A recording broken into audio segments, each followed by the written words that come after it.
Human Nature, a journey in search of a peaceful and prosperous society with human nature as a guide. Led by your host, Adam Heyman. Hello and welcome to another edition of Heyman Nature. I am Adam Heyman. With me as always, my buddy Tyrone. Porcupine hobo in the house. In the house is I'm trying to come up with something new to say, and obviously I don't that think didn't you're work there at all. You're not there yet, but don't give up. We are going to continue our coverage / analysis / deep thoughts about the Libertarian National Convention that just occurred in Washington, D.C. Yep. So what are we going to talk about on this episode, Tyrone? All right. So in part one, we kind of recapped the convention overall, your trip there, some of the things you did outside of the convention, some of the business topics, and the first couple of speakers, RFK and Vivek. So if you guys didn't see that one, go check that out. In part two, we mainly focused on, of course, the big moment of the convention, Donald Trump coming to speak, and what we thought some of the repercussions of that could mean for the Libertarian Party going forward. But the point of a national convention, it's not to just bring in a bunch of speakers, and it's not just to talk about bylaws all day long. It's to actually nominate candidates for office. And that is, the big moment of the convention. So now we're going to get to talking about what happened, who was nominated, our thoughts about that. Not just our thoughts, we're then going to take a look at some of the reactions that have happened around the interwebs, react to that ourselves, and just kind of have an open and frank conversation about what we think is going to happen this election cycle and sort of the fate of the Libertarian Party. So you were there. Again, you are one of the Region 1 reps. You sit on the Libertarian National Chair, so you have the insider's look to this. So why don't you just run it down for us, man? I mean, I think everybody knows how the conclusion happened, who the nominee ended up being, but could you give us a little bit of how the sausage was made behind the scenes? Sure.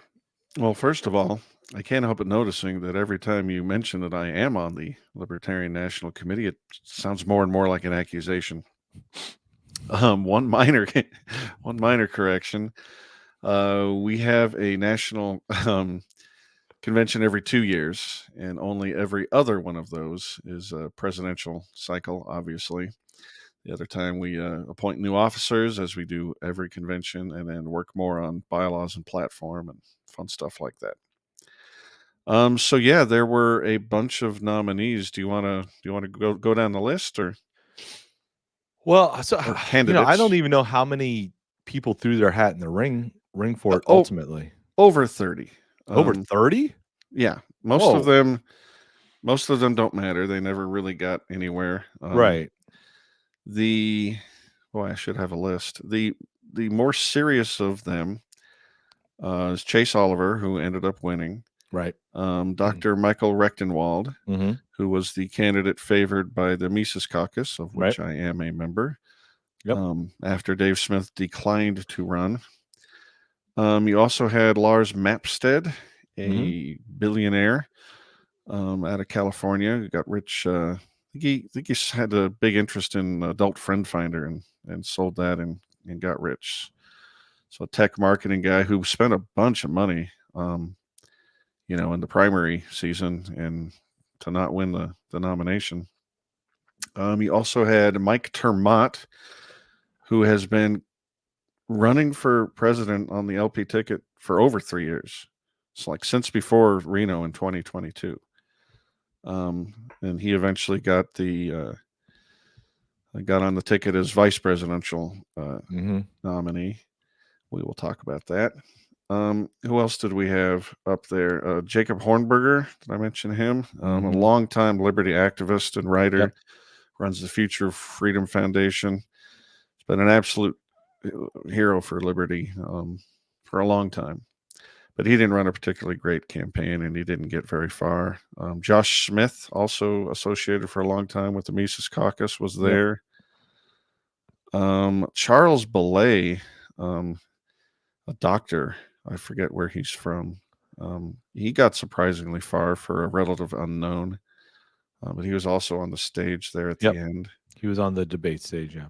And if I'm missing anybody, please forgive me. It's been a long week. No, I think you named. I think there were just 6 that were on the debate stage. Right.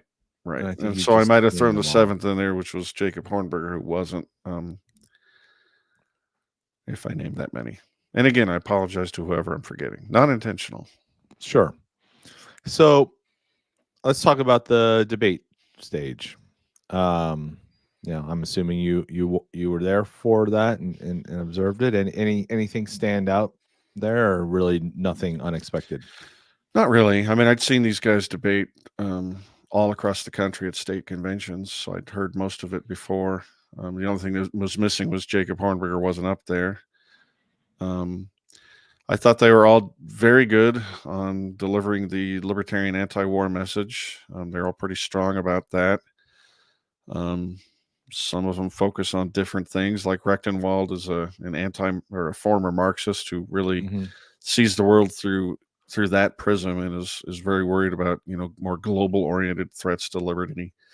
The WHO, the WEF, the World Bank, UN, all that sort of stuff. And, he understands the situation here at home too. I think he's pretty darn good. And everyone else was either, some variation of plumb line libertarianism as they viewed it. Yeah, I mean, I didn't think they were that different, honestly, except maybe in terms of what they focused on, what they thought the most important thing was. Like a person of the Ron Paul vein, would focus on the military empire and the fiat money system, and like that's the most important thing. Or maybe someone else would talk about regulations or I don't know, some identitarian type of thing. I don't know, but I thought they're mostly pretty good, mostly okay. Yeah, let me ask you a question about that. What does Pete Townsend have to do with libertarianism? I see what you're doing there. It's called the World Health Organization, and they have a little bit too much to say about how each nation on this planet conducts its quote unquote public health. And if you ask me any follow-up questions, I'll say, yeah, each nation shouldn't have one of those either, because all they do is abuse the public, throw stones. I want to talk about Mapstead for a second. I actually thought he has quite the interesting idea. And so he ran this sort of campaign, Stop 270 or whatever he called it, with an interesting idea to focus on Colorado. No. To pick up one electoral vote. No. Wait, not Colorado? Nebraska and Maine. Those are two, I think the only 2 states in the country that split their delegates. Yeah. Most of the states, as you'll see on any map, will just whoever wins the majority, the whole state's slew of delegates goes to that candidate. But Maine and Nebraska, that's not the case. So as you were alluding to, his plan was to spend a lot of money and campaign really hard and at least get one electoral vote to put gold up on that map, force them to get it up there and talk about it. And maybe if he's really successful, deny, in a really tight election, deny one of the candidates from getting to 270, which would be super interesting. That would be super interesting. And also talk about, as I understand it, it's not his idea. I mean, this has been a strategy and talked about and employed before, according to people who've been around in this party longer than I have, but I can't cite the person, so let's go ahead and give Lars the credit. Sure. What yeah.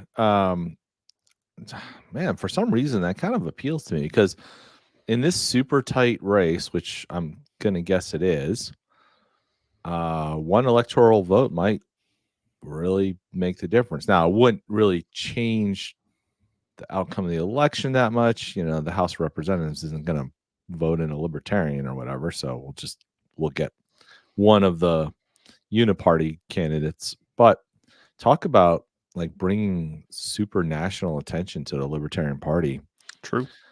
It's not a terrible strategy. No, and when I was talking about what each of the candidates brought to it, I mean, he did assemble, Lars, a fairly robust policy team, including his VP pick, Larry Sharp. So he brought a lot of firepower. Yeah, I thought that would have been an awesome he paid for ticket. Yeah. Well, it could have been. I think the delegates found something a little bit lacking in the way he presented the message. Yeah, that's my question. Why don't you think he did better?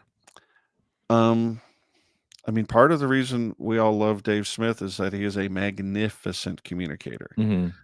And I thought many of our candidates sort of fell short on that metric.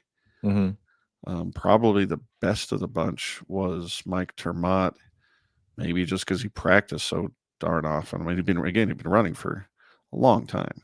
Mm-hmm. But there were problems with him too. I found him to be a disingenuous candidate. Since I've been watching him run for so long, I noticed that he sort of followed the wind. His various campaign literature and points of focus were libertarian. They were just fine. Mm-hmm. But before the Mises Caucus takeover, they were one way, and then after, he started talking about how he's an Austrian economist, not just an economist, and sort of shifting his pitch to align with who he thought was in charge, quote unquote, in charge of the party. Okay. And then after we'll get into this later, but he betrayed that promise right there at the end, which ended up giving the nomination to Chase Oliver.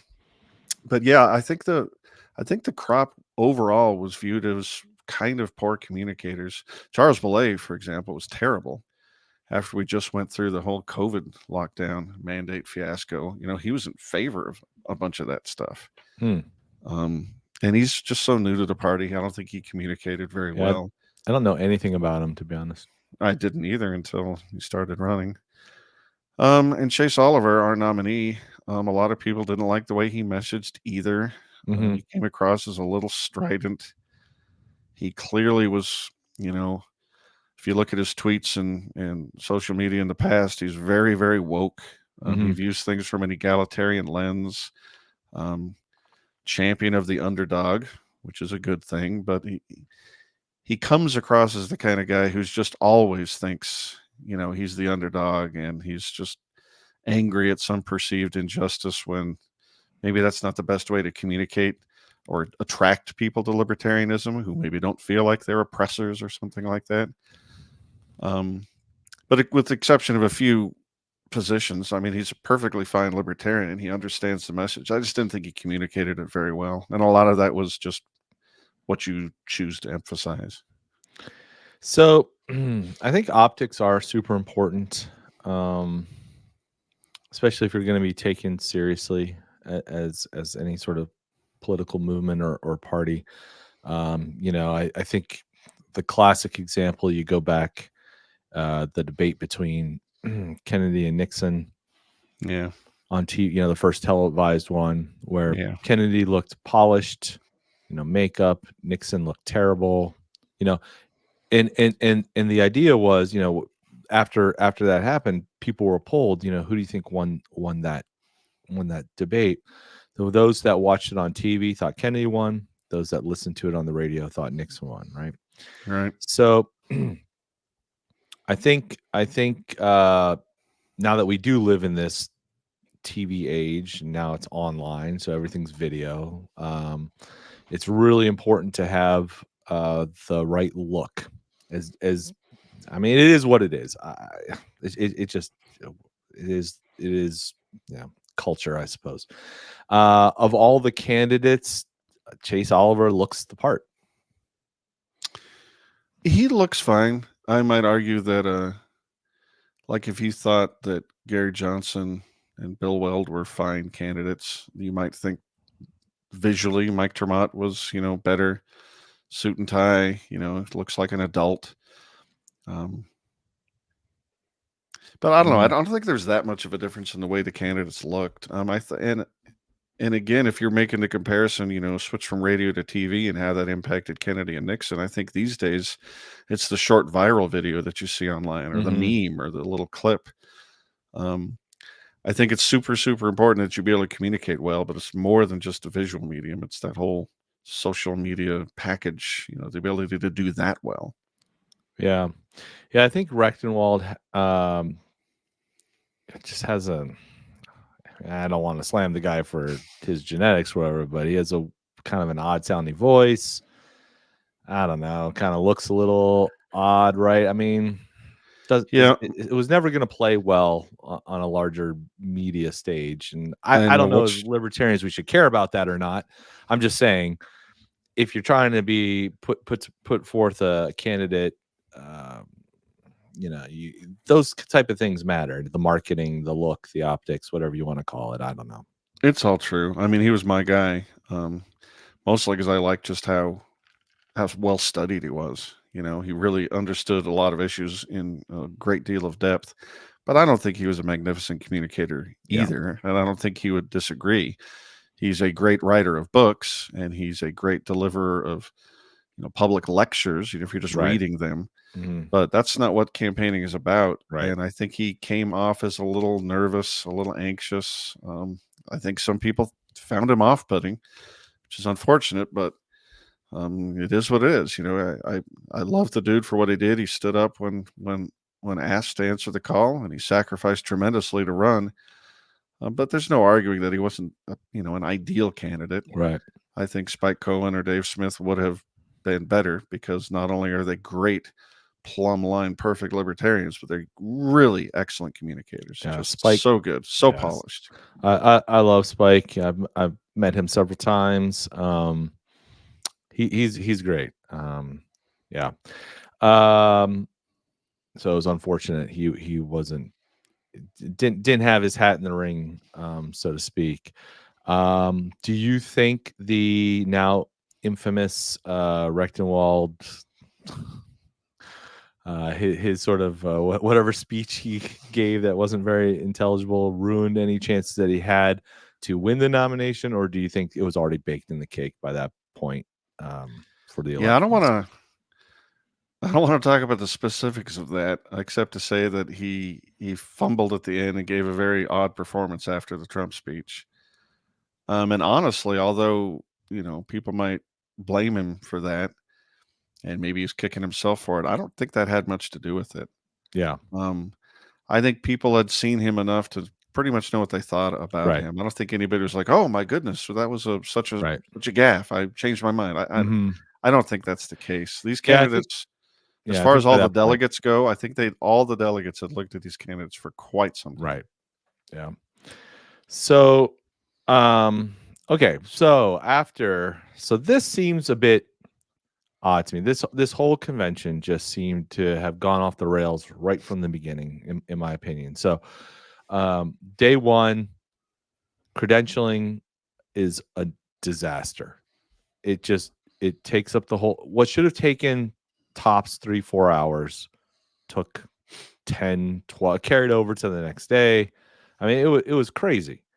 Just throws everything off, and then you get to the nomination for your presidential candidate, and that thing goes off the rails, right? It was scheduled. The convention was scheduled to be done by 5 p.m. and it doesn't get over till close to midnight or something, right? I mean, Well, tell us one about it. past one.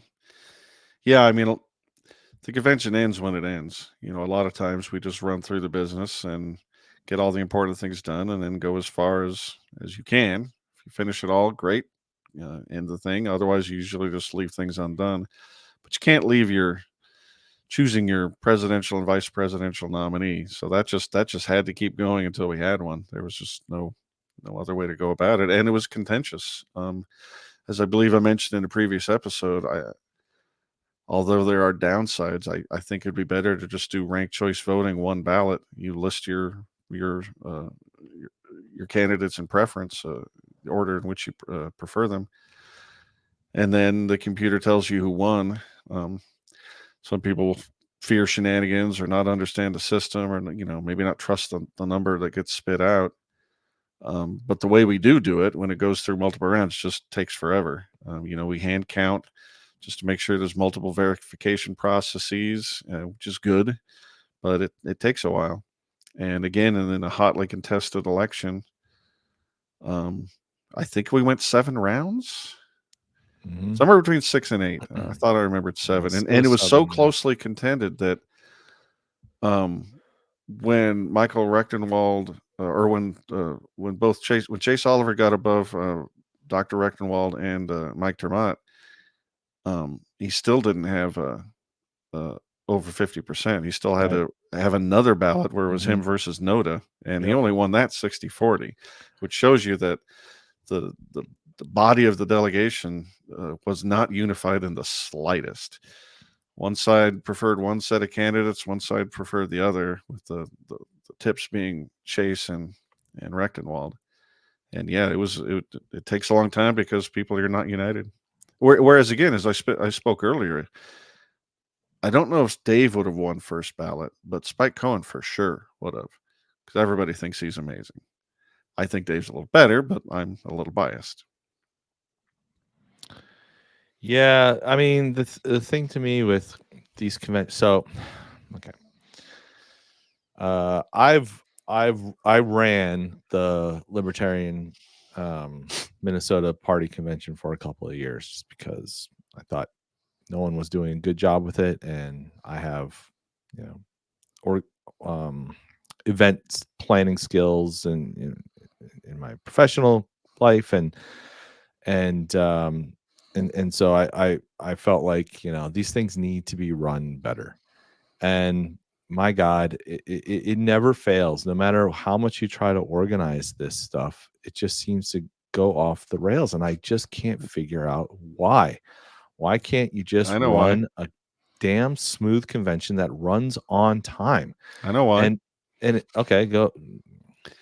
Unless you have top-down organization where you just do what you want and the membership can just go pound sand, unless that's the rule, then everybody has a right to bring up a point of order and make a motion and try to change things using the democratic process as delineated by Robert's Rules of Order and your own bylaws. And so if you want to have it's bottom up, really. If you want to have a process that is democratic in that way, then there's going to be the opportunity for people to act like jerk-offs. And it's not always jerk-offery. Sometimes they have germane things to say, and those Robert's Rules of Orders mechanisms are used to good effect. But our conventions for the last couple of years here in Nevada are super quick and super fun. But that's mostly because we are unified largely as a party. People who generally think a similar way, make up 85, maybe 90% of the body.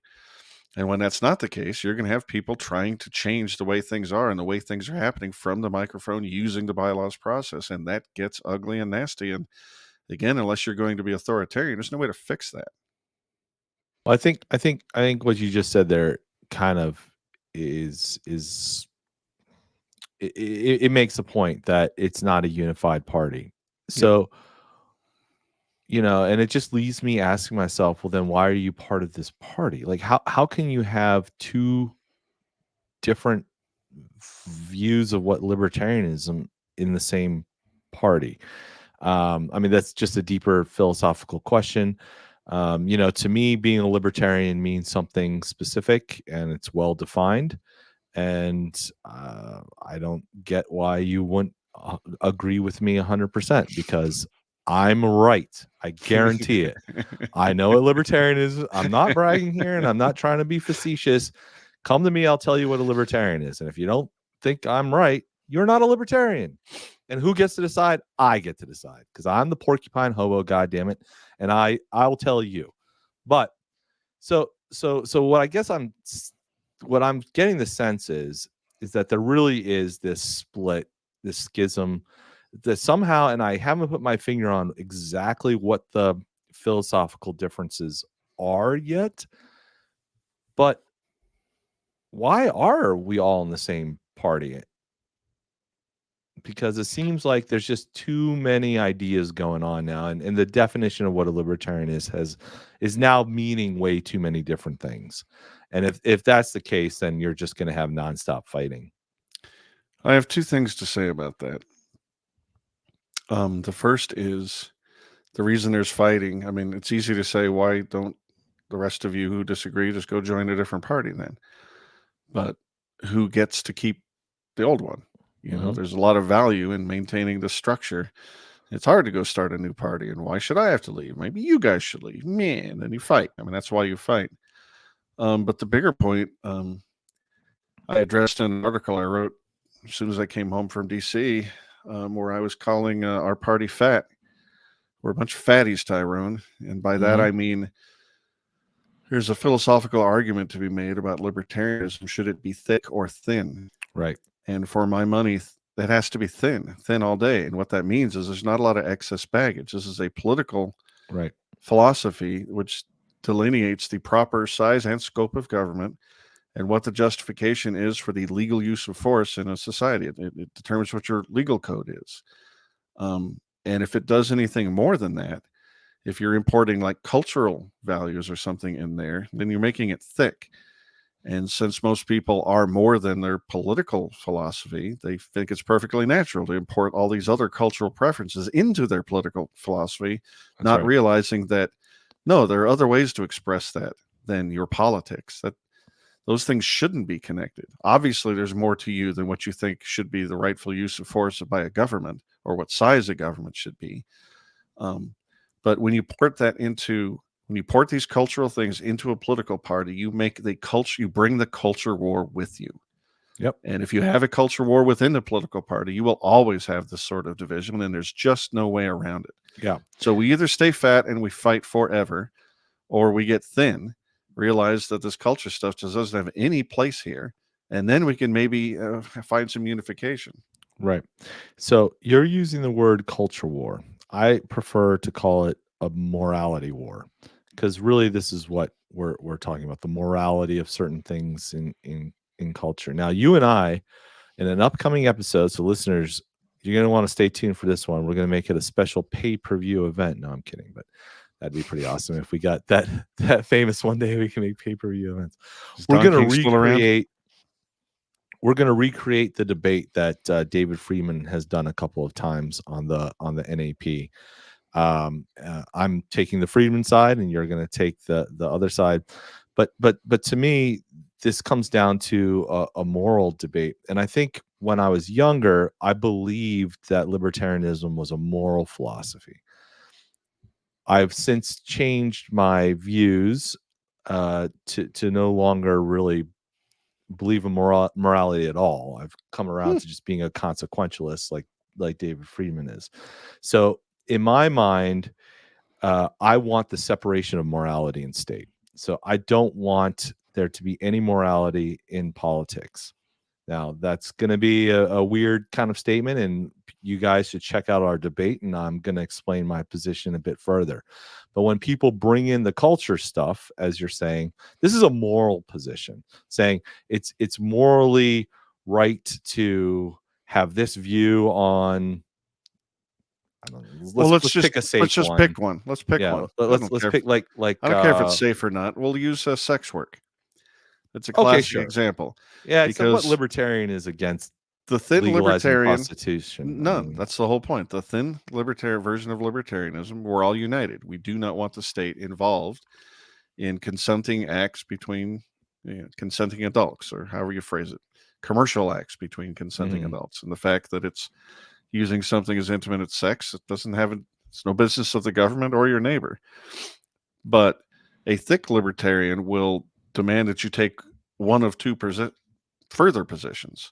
One is that sex work should be normalized and celebrated as a great thing.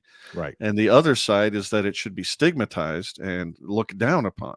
Right. And if you are importing these things in a thick way rather than a thin one, you're going to fight. that it is an automatic fight just waiting to happen. So let's talk about human nature, because I really do believe this relates to human nature. I think the human nature is to have this belief that whatever I believe is right is should be reflected in the law in a way, or should be reflected in how society is formed. And libertarians, or at least the original libertarian vision, was sort of outside of that norm. The libertarian version was, we're not going to comment on moral rightness or wrongness.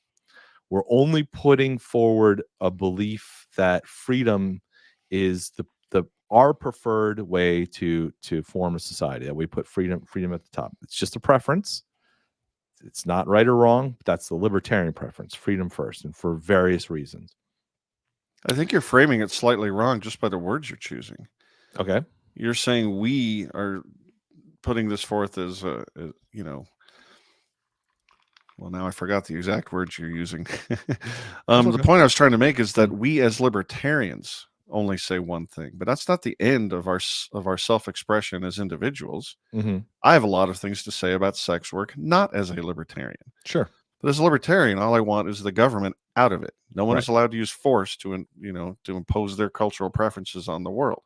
But after that, I have plenty of views on whether it's good or bad to do this sort of thing, about whether, doing a whole bunch of drugs all day long is good or bad for you or society or your family. Right. I can have lots of opinions, but the libertarian position is just about law. It's just about government, and everybody forgets this, to our detriment, and to the crippling of our ability as a party to function. Right. And I think where it really came to the forefront, where this really started, was around the George Floyd thing during the pandemic, and this letter that was circulated around, saying everybody should sign, saying, we condemn racism. And Joe Jorgensen famously comes out and says, it's not enough to be passively anti-racist. We must be actively anti-racist, or whatever it is. Right. And of course, most people, I can't put words in the mouth for every libertarian or every human being on earth, but I certainly find racism reprehensible. But that has nothing to do with libertarianism. Yep. So the reason why many of us rejected sort of signing this letter was on the principle that this is not part of libertarianism. With a caveat, with an important caveat. Yeah, sure. If racism is reflected in the law, as in back in the Jim Crow days, sure. Well, then libertarianism has something to say. Of course. But we've gone way beyond. Thank you for we've gone way beyond that now. Yeah, way beyond. Thank you for clarifying. I'm not going to tell someone what they can think or what they can say. Right. It's only about the political structure, and for a libertarian, we just want freedom to think, freedom to speak, freedom to act, and so what is a Jim Crow law? Well, that's anti-freedom, because that's preventing people from acting and associating with with certain people in a certain way. So that's anti-freedom. So that's all libertarian has ever meant to me: pro-freedom versus anti-freedom. Right. So, but it's important to make the distinction and then go further. That's all that's important to you as a libertarian. But then, of course, you have a well-rounded personality and philosophy of your own moral and cultural values. Sure. For my own personal life, though. Those don't disappear just because you're a libertarian. You just don't use libertarianism to advance those. Right. That's how you handle your own personal relationships and your family and your community. But we've been sort of stupidly assuming that everything that we believe has to be funneled into our vision of our political identity. That is a calamitous mistake, a calamitous error. And that's what I'm trying to make the point of human nature. It seems that it's natural for human beings to want the law to reflect their morality, their personal morality. Yeah. They want the law to reflect that. We got to fix them. We got to fix them of that.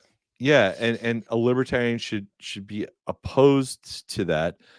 And so you got to fight your own natural instinct. And again, I think people who aren't super grounded in the philosophy, they haven't read all the books, they haven't grown up with it, they haven't studied this endlessly, they come to libertarianism from, let's say, the left or the right on one issue. They're like a one issue person, say, oh, well, the libertarians, that seems like more for me. And and they just bring all their other stuff with them. Yep. Because they're not libertarians. They're like single issue libertarians, but they're not philosophical libertarians. So I think more and more people are just coming because, I don't know, a lot of people came to libertarians probably from the anti-war left, right? Sure. But that's just one issue. So if you I don't know exactly what I'm trying to say. All I'm trying to say, I think, is that people are now trying to, it's becoming moralistic on both sides. The personal moralities, because there definitely are more cultural conservatives in the Libertarian Party and more social conservatives in the Libertarian Party. That used to not be a problem back in the day. For whatever reason, when I was growing up, it wasn't a problem. It's because there But was now only it 12 is. of us. It's because there was only 12 of us. Yeah. Well, now there's more. I think that's probably right. Well, look, I don't think this is a cause for dismay, despite the fact that it's shattering our world around us. What is important, what is essential, is that we recognize the problem, call it out, and convince our fellow liberty lovers to understand, to be thin in their political philosophy, to recognize that knee-jerk reflex to drag along your cultural preferences, your moralistic preferences, and to try to attach them to this political philosophy. It's as you said, it's human nature. Yeah. But we don't have to just give in. It's maybe human nature for me to punch some guy in the head, but I don't have to. I can use my big brain to think my way around it. So I just think we need to educate people that libertarianism as a political philosophy has to be thin. And when we make it fat, we become ineffective and divisive, and we suck. Okay, so now the big controversy that has been going on Libertarian Party for the last few years has been, what people have dubbed the Mises Caucus takeover. And Rechtenwald was the Mises Caucus guy because a lot of people got into the Mises Caucus from comedian Dave Smith, and all indications were that he was going to run and be the guy for the Mises Caucus, and sort of at the last minute, for personal reasons, decided I can't pursue it at this time. So it seems like the Mises Caucus then sort of had to scramble for a candidate, and picked Michael Rechenwald. And there seems to have been a lot of finger pointing and shenanigans at the convention and post convention. And I kind of want to get your reaction to a couple of these things, because I think this is, I don't know what exactly all of this means, but the new chair of the Mises Caucus sent out a newsletter. I'm going to put it up on screen here and go through parts of it. This is edited. I've selected parts. I've not edited any of the words, but I have left out chunks of this where, like, hey everybody, this is me. The chair sort of introduces himself to some people, says some things that aren't really relevant to the conversation. So none of this is, I don't believe anything can be taken out of context here, but it is not the full newsletter. Just a disclaimer. One quick correction. Aaron Harris isn't the new chair. He became the chair several months ago when Michael Heiss stepped down. Yeah, stepped down to be the campaign manager for Dr. Rechtenwald. I newish, right? So yeah. All right. So Aaron Harris sent this out, and he says Dr. Rechtenwald was the first place candidate through the first 5 ballots and lost only after the third place candidate, Mike Termott, struck a deal with the second place candidate, Chase Oliver. Oliver, in exchange for Termott's endorsement, agreed to endorse Termott for the vice presidential nomination. For the record, Termott had always claimed he was a member of the Mises Caucus and had made multiple private assurances that if it became clear he could not win, he would endorse Dr. Rechtenwald. But I know many of you are asking, why was Rechtenwald the nominee? The short answer is that he was the only one who stepped up. Everyone knows the plan all along was to nominate Dave Smith. Many of you found the Mises Caucus because of Dave Smith. Dave Smith told us he would run. Dave Smith was with us up to and through Reno, where he literally accepted the mantle of leadership of the Liberty Movement from Dr. Ron Paul's own hand. After all that, however, Dave Smith eventually decided not to run. So before we go on to the next piece of this, first part, Do you have any comment on that first part where they're basically accusing Termat of going against his word, I guess, or stabbing Rechtenwald in the back is the way I interpret it. No, I don't think there's any question. That's exactly what he did. I told you earlier that I believe he's a political opportunist. I don't know why he's so interested in this race, but he's been running for president under the LP in 2024 since before the Reno takeover. And then he jumped in front of the Mises takeover as soon as he saw it and said, "Hey, I'm Mises too. I'm an Austrian." He said that several times. And yeah, I know for a fact that he had promised Dr. Rechtenwald that if Mike Termat were to be removed, he would endorse Dr. Rechtenwald. And then he just, he was lying the whole time, and he changed his mind right at the last second. So I haven't seen any official word about this from Termat, so I'm not going to make any sort of judgments yet until he addresses this or I hear something specific from him and get sort of both sides of the coin story. But if that's true, it's hard for me to endorse because it seems to me that's a dishonorable thing to do. But again, I'm not going to say one way or the other. I mean, I'll take your word for it at this time. But what I find surprising is that what I'm going to read between the lines here in the next part of this newsletter when it comes to Dave Smith. So the newsletter continues on. As for the battles, hang on a second. I guess I should admit that, a couple of times here in the last few episodes, you've admitted to a little political naivete, and I guess I should say I have some too. I mean, this sort of horse trading, I'm sure it's perfectly normal in the big, duopoly parties. And maybe I'm just an idiot for thinking that the guy who says something to you is just going to, be a man of his word because he's a libertarian and supposed to share all these values that we have.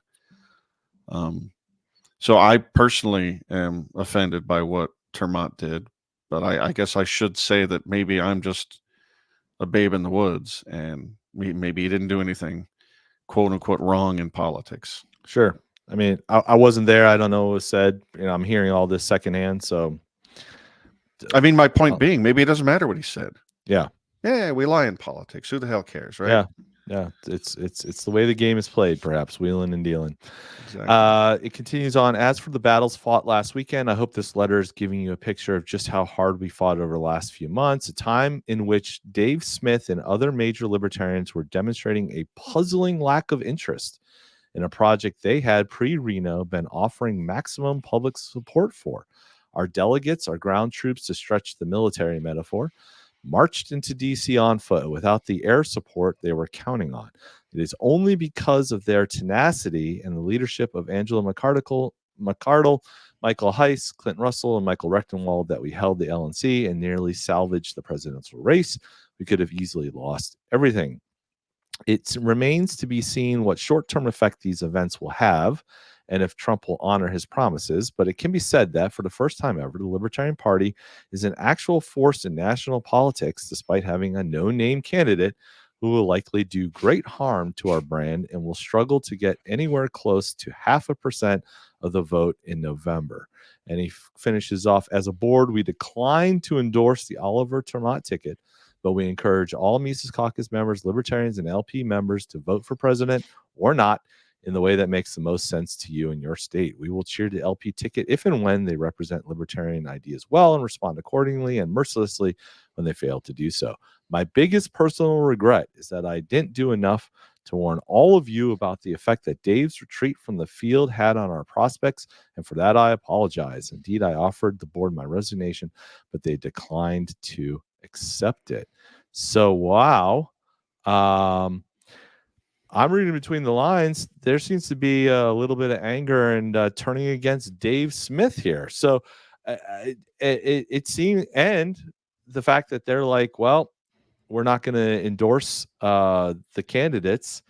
I don't know, man. This kind of seems like the end of the party to me. This thing is now split. I'm shocked by the vehemence I'm sensing from that newsletter at Dave Smith. Do you have any reaction to that at all? Yeah, you brought up several things. I'll go in reverse order. The catastrophizing about the death of the party. I mean, that's just, I sort of share it too on a knee-jerk level with you, but that's only because I'm new in this party. As I talk to people who've been around for a long time, this sort of thing has always been with us. So I'm not worried about the future of the party. It might end up being controlled by people who are thick libertarians of a stripe I don't agree with, in which case I'd be really unhappy. But as far as seismic shifts and, factionalism, that's just always been with us. People in the Mises Caucus have been furious with Dave ever since he said he wasn't going to run. Not all of them, but some. And as with anything, the more angry people, the more angry people are, the more vocal people. So that's who you hear. But I don't hold a grudge against Dave. I know he feels terrible about what happened, but he was there in D.C. with us. Again, he was a Nevada alternate turned delegate. He got to vote with us. And when we lost that last ballot, he was just wrecked because he does feel personally responsible. He said so as much on his show. Well, speaking of which, Dave did speak about this on his show, and we are going to react to that video and other videos that are making their way around. But if you want to see our reaction and the continued conversation on this very controversial topic, you're going to have to check us out as a paid subscriber. Go to heymannature.substack.com and sign up for as little as $5 a month. Get you access to members-only content, and of course, all the other great content we put out there, the newsletters. I'm doing a little bit of an experiment these days, kind of putting out there some fiction that I'm writing, because for me, politics is downstream of culture, so I'm trying to promote that. So if you become a paid member, you're going to get a free copy of the ebook once the story is fully done and published. And we've got lots more fun stuff coming up for paid members. So if this was interesting to you, we would love it if you came over and became a paid member. If not, totally fine. Please go ahead and subscribe to our free newsletter that we send out 5 days a week. And hope you've enjoyed our recap of the Libertarian Convention in these last few episodes.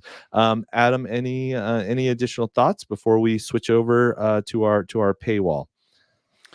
Just that was a magnificent pitch you just gave, a porcu pitch, if you will. We might have to edit it down, get a little tighter. But yeah, folks, please join us at heymannature.substack.com. We have a lot of great stuff there, including Tyrone's foray into fiction, and a lot of great stuff behind the paywall, extra episodes, bonus portions of interviews. So please join us there, and thank you very much for listening.